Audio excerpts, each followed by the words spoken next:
أعوذ بالله من الشيطان الرجيم. بسم الله الرحمن الرحيم.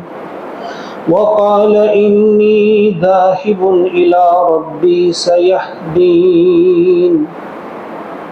رب هب لي من الصالحين. سورۃ الصافات دو آیات میں نے پڑھی آپ کے سامنے، آیت نمبر 99 اور آیت نمبر 100 پچھلی آیات میں ہم پڑھ رہے تھے کہ ابراہیم علیہ السلام نے جب اپنے والد اور پوری قوم کو لاجواب کر دیا، ان کی بتوں کی درگت بنا کر اور ان کے سوالوں کا جواب دے کر، اب انہوں نے کیا کیا؟ انہوں نے کہا کہ ایک آگ کا الاؤ تیار کرو اور اس آگ میں اسے جھونک دو، اپنے معبودوں کی تم مدد کرو۔ اور ایسا ہی انہوں نے کیا۔ لیکن جب ایسا انہوں نے کیا، ایک بات یہاں ذہن میں رہے، کسی ایک شخص کو قتل کرنے کے لیے ایک آدمی بھی کافی تھا، لیکن وہ سارے لوگ، پوری قوم جو تھی اس کے یعنی ابراہیم علیہ السلام کے قتل میں ملوث ہو گئی۔ سب لوگوں نے وہ بہت بڑی آگ تیار کی، کہا جاتا ہے کئی مہینوں تک انہوں نے لکڑی جمع کی، لکڑی میں آگ لگا دی، پھر منجنیق کے ذریعے ابراہیم علیہ السلام کو اس میں پھینکا۔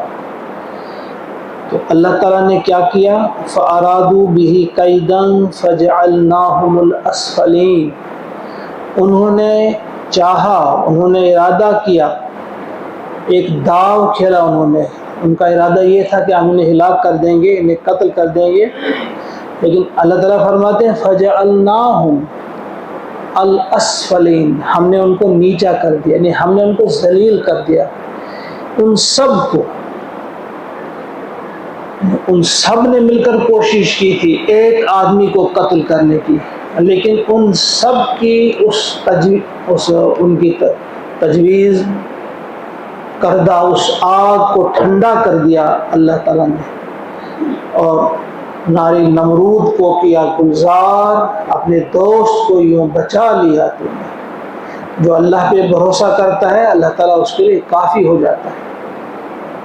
حسبنا اللہ و نعم الوکیل، بس یہی کہا تھا ابراہیم علیہ السلام نے۔ اس کے بعد اب دیکھا ابراہیم علیہ السلام نے کہ اب کوئی چارہ نہیں، اب یہاں رہ کر کچھ فائدہ نہیں ہوگا، اور اس کے والد نے اس سے کہا بھی کہ اگر تم یہاں رہے اور میں تمہارے ساتھ یہ سلوک کیا جائے گا، وہ سلوک ہے۔ پھر انہوں نے فیصلہ کر لیا اس وطن کو چھوڑنے کا۔ تو پوری اس تاریخ انسانیت میں سب سے پہلی ہجرت جو کی ہے وہ حضرت ابراہیم علیہ السلام نے کی، یعنی اللہ کی خاطر اپنے وطن کو جو چھوڑا ہے وہ ابراہیم علیہ السلام نے چھوڑا ہے۔ اور جب وہ چھوڑ کر جا رہے تھے، ذرا اندازہ کیجئے آپ، ایک تو وطن کو چھوڑنا اور پھر یہ معلوم نہ ہونا کہ جانا کہاں ہے۔ اب کوئی آپ کا ٹھکانہ نہیں تھا، کہیں گھر نہیں تھا، کوئی دوست نہیں تھا، کسی ملک میں کہیں بھی آپ جا رہے تھے۔ اس وقت کیا کہا ابراہیم علیہ السلام نے؟ وَقَالَ إِنِّي ذَاهِبٌ إِلَىٰ رَبِّي سَيَهْدِينِ۔ وقال، اور کہا، انی بے شک میں، ذاہب جا رہا ہوں، میں جاتا ہوں یا میں جا رہا ہوں، میں جانے والا ہوں، الی ربی، اپنے رب کی طرف، سیہدین، وہ مجھے راہ دکھائے گا۔ اپنے رب کی طرف جا رہا ہوں، یعنی میں اپنے رب کی خوشنودی کے لیے اپنا وطن چھوڑ رہا ہوں، اور اب میں اسی کی طرف جا رہا ہوں۔ سیہدین، وہ مجھے ہدایت دے گا، وہ مجھے بتائے گا کہاں جانا ہے، کہاں رکنا ہے، کہاں ٹھہرنا ہے، میں اس کی طرف جا رہا ہوں۔ ربی حب لی من الصالحین، اور جاتے وقت ایک دعا کی، ربی، اے میرے رب، حب لی، مجھے عطا فرما، من الصالحین، صالحین میں سے نیک اولاد مجھے ایک عطا فرما۔ یہاں سے ظاہر ہو جاتا ہے اس وقت آپ کی کوئی اولاد نہیں تھی، آپ جب وہاں سے نکلے ہیں آپ کی ایک بیوی تھی، حضرت سارہ تھی اس وقت، وہ ساتھ تھی، اور آپ کا ایک بھتیجا حضرت لوط علیہ السلام وہ ساتھ تھے۔ ان کے ساتھ آپ وطن کو چھوڑ کر جا رہے ہیں، کوئی بیٹا آپ کا نہیں تھا۔ رب ہب لی من الصالحین فبشرناہ بغلام حلیم۔ اور جا رہے ہیں اب یہ کہاں سے؟ عراق سے شام کی طرف جا رہے ہیں۔ فبشرناہ بغلام حلیم، فبشرناہ بس ہم نے خوشخبری سنائی وہ اسے بغلام ایک بیٹے کی، ایک لڑکے کی، حلیم جو بردبار ہوگا۔ حلیم بردبار کیا ہوتا ہے؟ جو اپنے غصے پر قابو پانے والا ہو، جو جلد باز نہ ہو، غصے پہ قابو پانے والا، سیلف کنٹرول جسے حاصل ہو، ایک بردبار ایک حلیم بیٹے کی ہم نے اسے خوشخبری سنائی۔ اب بیچ میں کافی عرصے کے بعد فوراً ہی اسے بیٹا تو نہیں ملا، لیکن جو آیت بتاتی ہے کہ پھر جب فلما بلغا، پھر جب بلغا پہنچا وہ، معہو اس کے ساتھ، السعی دوڑنے والا، جب ابراہیم کے ساتھ دوڑ دھوپ کرنے والی عمر کو پہنچا وہ، یعنی اسماعیل علیہ السلام، کہا جاتا ہے 14 سال کی اس کی عمر تھی، 13 یا 14 سال۔ قالا اس وقت کہا ابراہیم علیہ السلام نے، یا بنی اے میرے بیٹے، انی ارا میں دیکھتا ہوں، فی المنام، منام نیند کو کہتے ہیں، نیند میں یعنی خواب میں دیکھتا ہوں، انی اذبحک کہ میں تجھے ذبح کر رہا ہوں۔ یہ نہیں دیکھا کہ میں نے تجھے ذبح کیا، بلکہ میں دیکھتا ہوں کہ میں تجھے ذبح کر رہا ہوں۔ فانظر تو دیکھو، ماذا ترى تیری کیا رائے ہے، دیکھو ذرا تمہاری رائے کیا ہے اس معاملے میں۔ یہاں بائبل میں جو عمر دی ہے اس وقت جب ابراہیم کو اولاد عطا ہوئی اس وقت 86 سال عمر تھی جب اسماعیل انہیں ملا، اور جس وقت اسحاق علیہ السلام ملے اس وقت 100 سال عمر تھی آپ کی۔ اب بڑھاپے میں کافی دعاؤں کے بعد ایک سہارا ملا، تو جاتے وقت بھی، وطن چھوڑنے کے وقت بھی دعا کی، اب تو میں جا رہا ہوں لیکن اولاد کو ہی نہیں، ایک اولاد مجھے عطا کر، ایک تو میرا وہ سہارا بنے گا، یہ ذہن میں ہوگا کہ کم از کم دل بہلائی کے لیے ایک بچہ ملے گا، اور دوسرا کہ میرا اس کام کو آگے جاری کرنے والا، میرے بعد بھی اس کام کو آگے چلانے والا کوئی تو چاہیے، وہ مجھے عطا فرما، صالح اولاد مجھے عطا فرما۔ انی ارا فی المنام انی اذبحک فانظر ماذا تری، قال یا ابت افعل، قال کہا اسماعیل نے، یا ابت اے میرے ابا جان، ابت یہ پیار سے بولنے والا لفظ ہے، میرے پیارے ابا جان، افعل آپ کریے، آپ کر گزریے، ما تؤمر جس چیز کا آپ کو حکم دیا جاتا ہے۔ ذرا دیکھیے یہاں تھوڑا سا رک کر دیکھیے کہ جب ابراہیم علیہ السلام نے کہا کہ کچھ چیزیں یہاں سیکھنے کی ہیں، بیٹا جو ہے کس قدر حلیم اور فرما بردار ہے، اور باپ جو ہے اس کی تربیت کا انداز کیا ہے۔ ہم آج اپنی اولاد کو صحیح طریقے سے، صحیح معنی میں تربیت نہیں کر پا رہے ہیں۔ آج والدین جو ہیں، والد اپنی اولاد کو اپنی طرف کھینچنے کی کوشش کرتا ہے، اور ماں کے بارے میں برے خیالات اس کو ڈالتا ہے کہ میں تم سے زیادہ پیار کرتا ہوں، ماں کام کیا کرتی ہے، اکثر آپ دیکھیں گے، اور چاہتے ہیں کہ مجھ سے زیادہ اٹیچمنٹ رہے، میرے ساتھ زیادہ رہے۔ ہاجرہ کہہ سکتی تھی اپنے بیٹے سے کہ اپنے باپ کی بات کیوں مانو گے تم، میری مانو، یہ وہی باپ ہے، تم دودھ پیتے بچے تھے تو ایک صحرا میں چھوڑ آئے تھے، کس نے تمہیں پالا، میں تمہارے ساتھ رہی تنہا یہاں، میں نے یہ کیا وہ کیا، تم باپ کی مانتے ہو میری نہیں مانتے ہو۔ لیکن وہ ماں بھی کیا ماں تھی، اس نے کیسی تربیت کی تھی اپنی اولاد کی، اپنے بیٹے کی، خود بھی کس قدر وہ تیار تھی اپنے رب کی فرما برداری کے لیے۔ ان باتوں پر دھیان دینا چاہیے ہمیں۔ اور باپ جب اپنے بیٹے سے کہتا ہے فانظر ماذا تری، تیری کیا رائے ہے، اس میں بھی سبق ہے۔ ہم کبھی کبھی اپنے بچوں پہ حکم تھوپتے ہیں کہ تمہیں یہ کرنا ہوگا، نہیں، رائے پوچھنی ہے، بچے کو تیار کرنا ہے، اسے سکھانا ہے کہ کس طرح سے رائے دی جاتی ہے، معاملات پہ غور و فکر کیسے کیا جاتا ہے۔ ہم جب اپنی رائے تھوپتے ہیں تو ایک عجیب قسم کا مزاج بچوں میں پیدا ہوتا ہے۔ یہاں یہ ہمیں بات سکھا رہی ہے، آیت ہمیں سکھا رہی ہے کہ ابراہیم علیہ السلام جیسا آپ سب جانتے ہیں اولو العزم من الرسل، وہ بھی ہیں، ان میں ٹاپ جو 2 رسول ہیں انہی کا مرتبہ ہے محمد عربی صلی اللہ علیہ وسلم کے بعد۔ اس عظیم شخصیت ہونے کے باوجود بیٹے سے رائے پوچھتی ہے، تمہاری رائے کیا ہے؟ اس لیے نہیں پوچھ رہی تھی کہ اگر تم تیار نہیں ہو تو میں چھوڑ دوں گا، بلکہ یہ تربیت تھی، یہ ان کو سکھانا تھا، اور چاہتے تھے آپ کہ آپ اپنی مرضی سے تیار ہو جائیں۔ ایک تو اس میں یہ ہے کہ میں نے دعا کی تھی اللہ سے کہ مجھے حلیم بیٹا چاہیے، تو یہ مجھے پتہ چلے گا کہ واقعی حلیم ہے کہ نہیں ہے۔ دوسری چیز یہ بھی اس میں تھی کہ یہ اپنی مرضی سے اللہ کا حکم ماننے کے لیے تیار ہو جائے، جو انعام مجھے ملنا ہے وہ انعام اسے بھی ملے، اس انعام میں اسے شریک کرنے کے لیے۔ تو یہ بہت ساری چیزیں ایک ہی آیت میں جب ہم غور و فکر کریں گے، آپ اور غور و فکر کیجئے، بہت سارے سبق اس آیت سے ہمیں ملیں گے۔ انی اذبحک فانظر ماذا تری، تمہاری کیا رائے، تم کیا کہتے ہو؟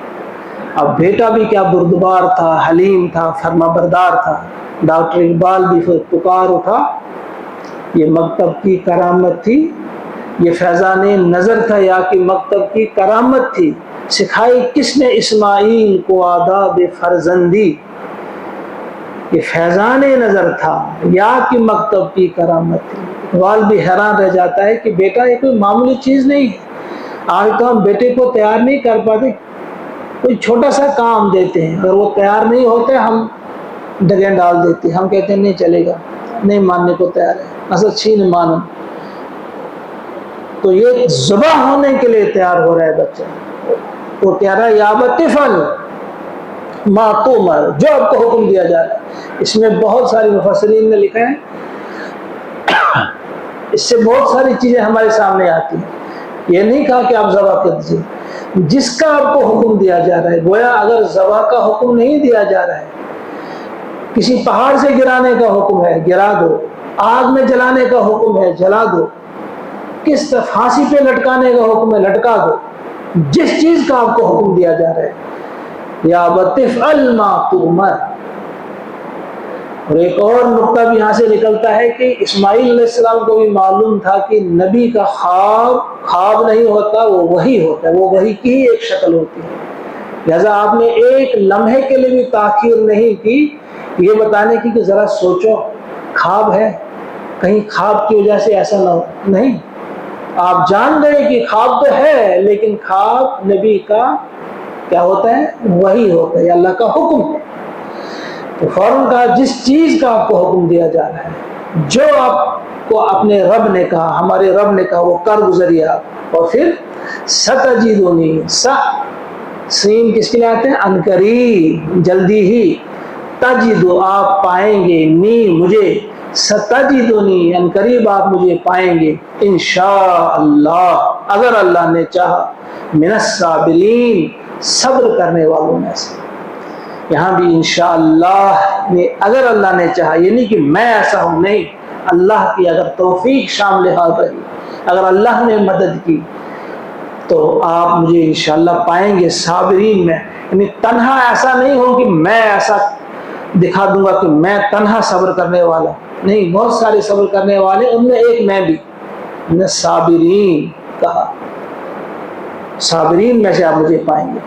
فلما، پھر جب، اسلما، ان دونوں نے سارے تسلیم کھم کر دیا، اسلما، پھر جب یہ دونوں مسلمان ہو گئے، پھر جب وہ دونوں نے سر تسلیم خم کیا یعنی اپنے حکم الہی کے سامنے، وَتَلَّهُ لِلْجَبِينِ اور گرا دیا، لٹایا، للجبین پیشانی کے بل۔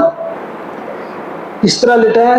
جبین، اصل میں جو پیشانی ہے اسے جبہتن کہا جاتا ہے، عربی میں کہتے ہیں لِكُلِّ جَبْهَةٍ جَبِينَيْن، ہر پیشانی کے دو کنارے ہوتے ہیں، پیشانی کا یہ کنارہ ہوتا ہے۔ اس سے کچھ مفسرین نے لکھا ہے کہ منہ کے بل نہیں بلکہ جس طرح ذبح کیا جاتا ہے اسی طرح اس کے بل، یعنی پیشانی کی جو کنارہ ہے اس کے بل لٹایا۔ لیکن کچھ مفسرین نے کہا کہ نہیں، پورا پیشانی کے بل ہی لٹایا۔ کیوں لٹایا؟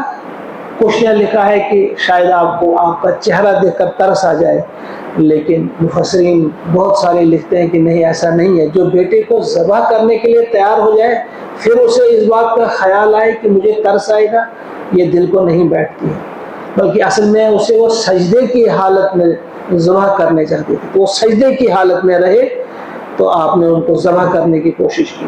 فلما اسلما وَتَلَّهُ لِلْجَبِينِ، پھر جب ان دونوں نے سر تسلیم خم کر لیا اللہ کے سامنے تو ہم نے لٹایا جبین ماتھے کے بل، پیشانی کے بل، وَنَادَيْنَا اور ہم نے پکارا ہو اسے، اس وقت ہم نے اسے پکارا، اَن یا ابراہیم کہ اے ابراہیم، قد صدقت الرؤیا یقیناً تم نے سچ کر دکھایا خواب، یعنی تمہارا خواب جو تھا وہ مکمل ہو گیا، تم نے سچا ثابت کر دیا اپنے آپ کو۔ کیوں؟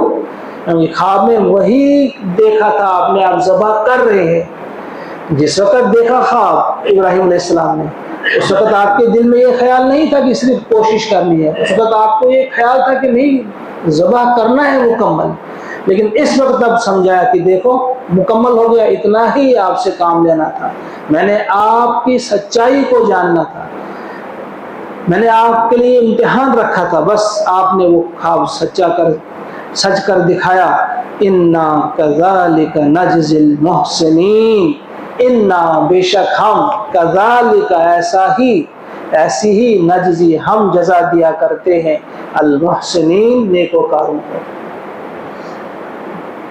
یہاں یہ نہیں فرمایا کہ ہم آپ کو ایسی ہی جزا دیں گے، ہم آپ کو اس کا بدلہ دیں گے، نہیں، بلکہ یہاں ایک ایسا جملہ اللہ تعالیٰ نے فرمایا ایسی ہی جزا دیا کرتے ہیں محسنین کو۔ یہ صرف آپ کے لیے نہیں، یعنی آج کے بعد بھی یا آج تک بھی جنہوں نے احسان کا رویہ اختیار کیا ہے ان کو ہم ایسی ہی جزا دیا کرتے ہیں، ان کو ہم خامخواہ تکلیف میں مبتلا نہیں کرتے، اور دنیا میں بھی بڑا مقام عطا کرتے ہیں۔ محسنین جو ہے، پچھلی بار میں نے کہا تھا، پھر ذرا سوچے آپ محسنین کسے کہتے ہیں؟ احسان کے ساتھ کوئی کام کرنا، اس میں 3 چیزیں آتی ہیں۔ پہلی چیز اخلاص کے ساتھ اللہ کے حکم کو ماننا، اخلاص، صرف اور صرف اللہ کے لیے کوئی کام کرنا۔ نمبر 2، صرف اطاعت کے جذبے سے ہی نہیں بلکہ اطاعت کے ساتھ محبت کا جذبہ بھی اس میں شامل ہے، محبت کے ساتھ یہ کیا جائے، چٹی سمجھ کر یا بوجھ سمجھ کر یا بادل ناخواستہ نہیں، بلکہ محبت کے ساتھ وہ کام کرنا۔ پہلی چیز اخلاص کے ساتھ، کسی کو دکھانے کے لیے نہیں، صرف اور صرف اللہ کی رضا کے لیے۔ نمبر 2، اطاعت کے ساتھ محبت کا جذبہ بھی شامل ہو۔ اور تیسری چیز، بہترین طریقے سے، بھلے طریقے سے، خوبصورتی کے ساتھ وہ کام کرنا، اسی کو احسان کہتے ہیں۔ جیسا حدیث جبرائیل میں جو جبریل علیہ السلام آئے تھے، پیارے نبی سے پوچھا تھا یہ احسان کیا ہے، تو آپ نے فرمایا تھا ان تعبد اللہ کأنک تراہ، کہ تم اللہ کی بندگی ایسے کرو گویا تم اسے دیکھ رہے ہو، فإن لم تکن تراہ فإنہ یراک۔ اب اگر ایسا نہیں ہو سکتا کہ تم اسے دیکھ نہیں پاتے یا دیکھ نہیں سکتے، تو ایسا تو ہو سکتا ہے کہ یہ خیال رکھو کہ وہ تمہیں دیکھ رہا ہے۔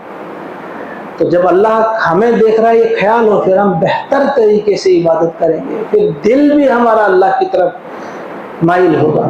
بہرحال انا کذالک نجزی المحسنین، اس میں ہمارے لیے سبق یہ ہے کہ اگر ہم بھی اللہ کے صحیح معنوں میں بنیں گے، باہر سے بھی اندر سے بھی اللہ کے ہو جائیں گے، تو ہم بھی محسنین میں ہو جائیں گے انشاءاللہ۔ اللہ تعالیٰ مجھے بھی اور آپ کو بھی توفیق عطا فرمائے کہ ان آیات سے جو سبق ہمیں ملتا ہے ان آیات پہ ہم اس سبق پہ ہم عمل کریں گے. ربنا تقبل منا انک انت السمیع العلیم.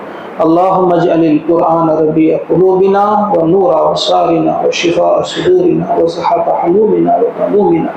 ربنا تقبل منا